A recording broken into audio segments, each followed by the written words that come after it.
Hello friends, welcome to your own channel daily stocks. तो यहाँ पर आज हम बात करने वाले हैं प्रेसमैन एडवर्टाइजिंग कंपनी के बारे में, कंपनी के जो फंडामेंटल्स हैं और यहाँ पर निवेश point of view, that is investment point of view के हिसाब से भी यहाँ पर हमें इन्वेस्टमेंट करना चाहिए या नहीं इस कंपनी के बारे में, और क्या की फैक्टर्स है कंपनी के, यहाँ पर क्या सेगमेंटेशन देखने मिल रहा है, क्या सेक्टर में कंपनी काम करती है, उन सब चीज़ों के बारे में बात करने वाले हैं इसी वीडियो में। सो यहाँ पर आप वीडियो को अंत तक जरूर देखिएगा। और उसके साथ साथ में अगर आपने अभी तक हमारे चैनल को डेली स्टॉक को आपने सब्सक्राइब नहीं किया हो तो चैनल को सब्सक्राइब जरूर कर दीजिएगा।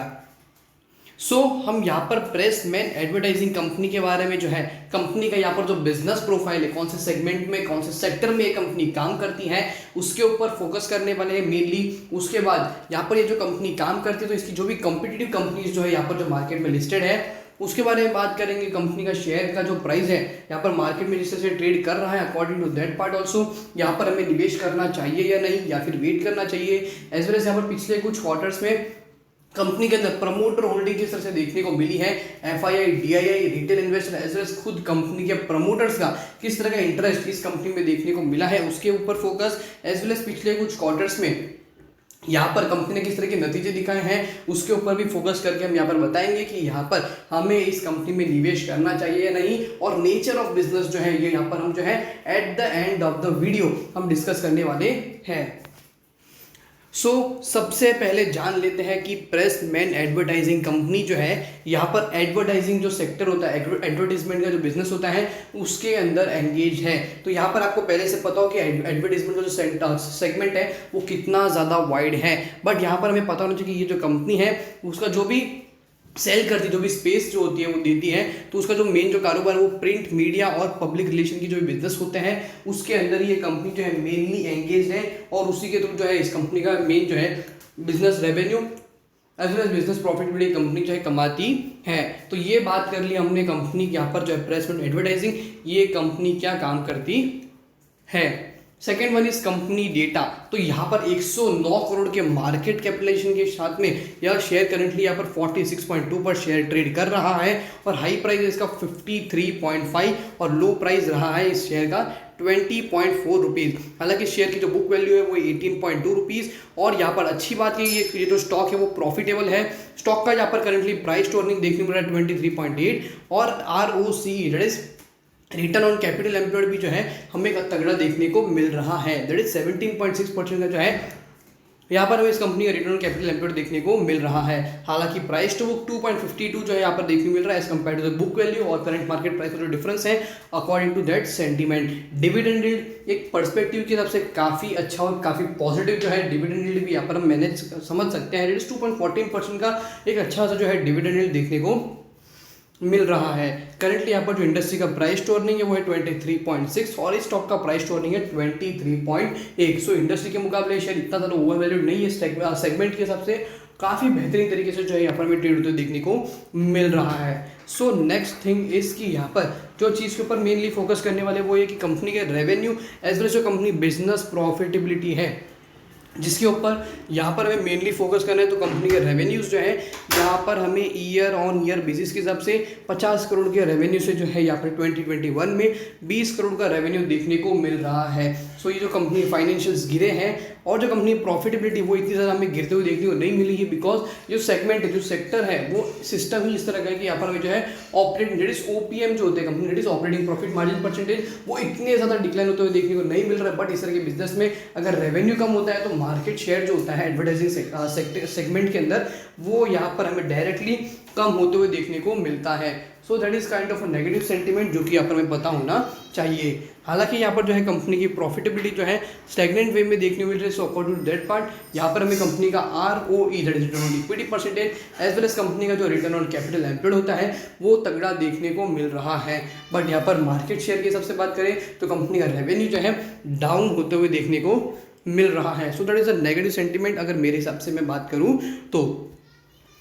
अब हम यहाँ पर आ जाते हैं कंपनी के क्वार्टरली रिजल्ट्स के ऊपर कि पिछले कुछ क्वार्टर्स में यहाँ पर कंपनी ने किस तरह के नतीजे दिखाए हुए हैं। तो सबसे पहले आप यहाँ पर कंपेयर कर लेते हैं मार्च 2019 से। सो मार्च 2019 से अगर हम देखते हैं मार्च 2020 को, तो कंपनी के रेवेन्यू 9 करोड़ से 8 करोड़ होते हुए देखने को मिले हैं, और मार्च 2021 के अंदर 8 करोड़ से 6 करोड़ के होते हुए देखने को मिले हैं। सो यहाँ पर 20 से 15-18% जो है यहाँ पर हमें डाउनफॉल कंपनी के रेवेन्यू का देखने को मिल रहा है।